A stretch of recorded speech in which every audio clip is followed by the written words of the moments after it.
This paper is entitled Estimating Both Reflection Coefficients of 2 times 2 Linear Hyperbolic Systems with Single Boundary Measurement. It is written by me, Nils Wilhelmsen, and my PhD supervisor, Florent de Mello. The paper concerns itself with parameter estimation of 2 times 2 linear hyperbolic systems, having a single boundary measurement as the output signal, and a collocated boundary actuation as the input signal. A schematic of such a system, with internal states uv and I/O signals yu, is shown. Such systems have three classes of parameters. Shown in green here, the first class of parameters is the reflection coefficients q rho, the estimation of being the focus of this paper. Next, highlighted in blue, are the in-domain coupling coefficients c1, c2. Lastly, we have the transport speeds epsilon1, epsilon2, highlighted in magenta. The theoretical problem solved is motivated by the estimation of acoustic reflection coefficients Z0, ZL in acoustic cavities, such as the tube represented by the drawing shown. Although these values are known for limiting cases, such as the cavity being open at both ends, in certain application cases one has the acoustic cavity interface to other components with unknown and possibly time-varying acoustic reflection coefficients. Such a scenario can occur in combustion chambers susceptible to thermoacoustic instabilities, where the chambers interface to complex turbo machinery, which determines the acoustic reflection coefficients during the operation. Knowledge of these coefficients is important due to their influence on system stability. Much of the previous research on this topic has focused on offline techniques, whereas this paper aims at taking some steps towards developing online parameter estimation schemes for such scenarios. This presentation will now proceed in two parts.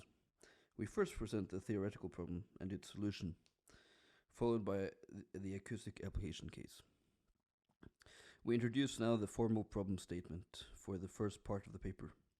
The considered plant with states uv evolving on the spatial domain 0, 1 and positive time satisfies the following equations. The transport speeds epsilon1, epsilon2 and in-domain coupling coefficients c1, c2 are assumed known, whereas the reflection coefficients q rho, highlighted in red, are assumed unknown.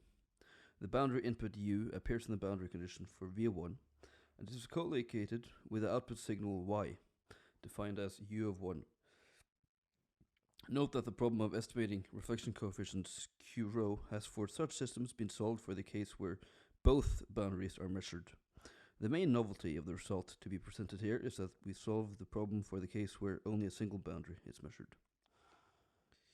The problem statement is the following. Using I/O signals yu, design a parameter estimation scheme for estimating the unknown coefficients q rho.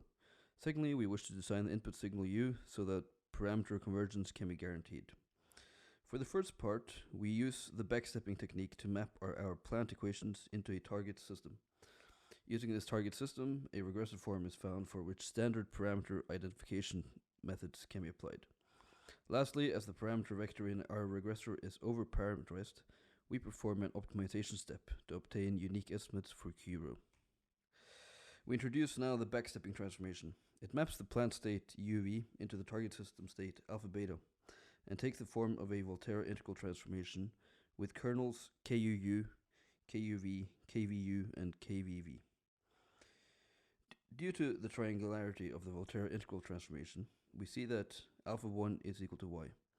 Using this, we can find a regressive form for our signal. Let the kernel equations satisfy the following PD system, defined over the upper triangular domain Tu. Although the PDEs are standard, the boundary conditions are defined differently from most of the kernels previously considered within the scope of backstepping for hyperbolic PDEs. We define the boundary conditions for KUU and KVV across xi is equal to 1, rather than the standard line x equal to 0. Hence we find that the boundary data FU, FV, highlighted in blue, can be chosen freely as long as it is sufficiently smooth for the PDE system to have a well-posed solution. Note that the choice of FU, FV does indeed affect the resultant target system, which is introduced next. With transformation kernels satisfying the aforementioned PD system, the plant is mapped into the following target system. Due to the automatic invertibility of Volterra integral equations, This system simply represents the plant written in a different coordinate system. Our unknown reflection coefficients are again highlighted in red, and they appear affine in 4 of the distributed gains.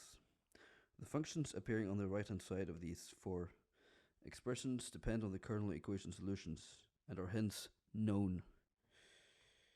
We present now the regressive form used to estimate the unknown parameters q and rho. It is found by applying the method of characteristics to the target system to express the current output y in terms of the previous values of the I/O signals yu. The omega I signals appearing in the regressor form hence take the following form. The exact definitions of omega I are given in the paper, but omitted from the presentation for simplicity. With the regressive form established, we use it to implement an adaptive law. First, we introduce some notation to get a more compact representation of the regressive form. With var theta hat denoting the estimate of the unknown parameter vector var theta, we let the estimate var pi hat of the signal var pi be defined as follows. Using our regressive form, we choose to implement least squares with forgetting factor beta. It is updated as shown and has the stated convergence properties. The theorem presented is based on theorem 4.3.5 and corollary 4.3.2 in the book Robust Adaptive Control by Petros, Ioannou, and Jingson. The parameter vector var theta is overparameterized. It consists of 3 different parameters, whereas we are only interested in estimating 2 parameters rho and q. Because of this, we propose an optimization step to post-process the output from the adaptive law and give unique values for the estimates of rho and q. Define theta as the product of q and rho, and let theta hat be the estimate of theta. Introducing the convex positive definite function O as follows.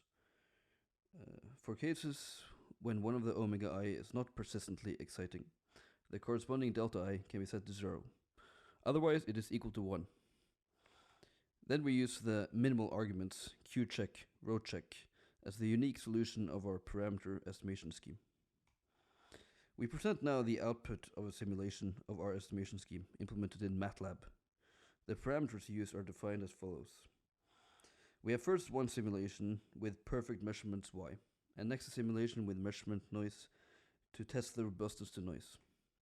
The following input signal was used to excite the plant, and the adaptive law was initialized with the values shown. This first plot shows the omega I signals appearing in the regressive form. As mentioned previously, these signals depend on I/O signals and solution to the kernel equations. For this particular example, fu fv is equal to 0 was used, but for other values, one can change the exact shape of omega I. Next, we see the simulation results for q. The pink line shows the estimate of q straight from the adaptive law, whereas the light blue line is the estimate after the optimization step has been applied. Likewise, here we see their simulation results for rho. For the simulation with measurement noise, the estimates converge to the neighborhood of the true parameter values, but oscillate slightly around. Now we present the second part of the paper. Here we consider an unflanged cylindrical tube with linearized acoustics described by the following PD system in velocity perturbations V and pressure perturbations P. The tube is assumed to be of length L. At the boundary Z equal to 0, we have an input signal consisting of acoustic forcing W. Co-located with this is the output signal capital Y, consisting of the local pressure measurement. The problem we want to solve is given I/O pressure signals capital Y, W, design a parameter scheme, estimation scheme for estimating Z0, ZL. Also, we want to design the pressure input signal W so that parameter convergence is achieved. To facilitate the design, we introduce the following change of coordinates. This allows us to map the acoustic equations into 2 times 2 linear hyperbolic equation with the following coefficient assignment. Note that C1, C2 is equal to 0. This makes applying backstepping unnecessary for this particular problem.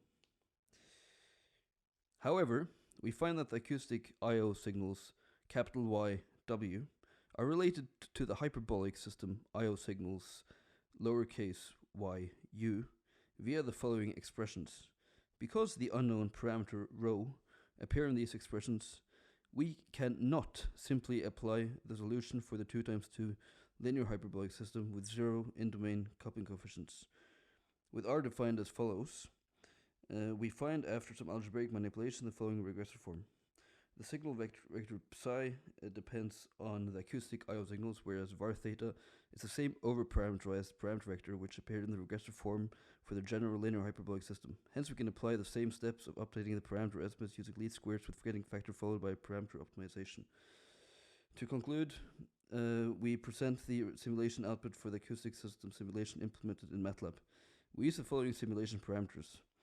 The input signal W used to excite the system was chosen as follows, and the adaptive law was initialized as shown. The acoustic I/O signals for a short period of time is shown in this plot. Note that some noise was added to the measurement Y. Here we see the convergence of ZL hat, Z0 hat to the true values. There is a slight bias due to the measurement noise. Now, to conclude, we will present some directions for future work. One direction the work in this paper could be extended is to couple an LTI-OD system with unknown parameters to the distal boundary of a 2 times 2 linear hyperbolic PD and estimate the reflection coefficients and OD parameters. Also, the results presented in this paper can be extended to the n plus m case. For the acoustic problem, the estimation of acoustic reflection coefficients in a tube with spatially varying geometry could be an interesting direction to go in. Lastly, experimental validation of the schemes presented is also an important research objective. Thank you for listening, and now we will have the question and answer session.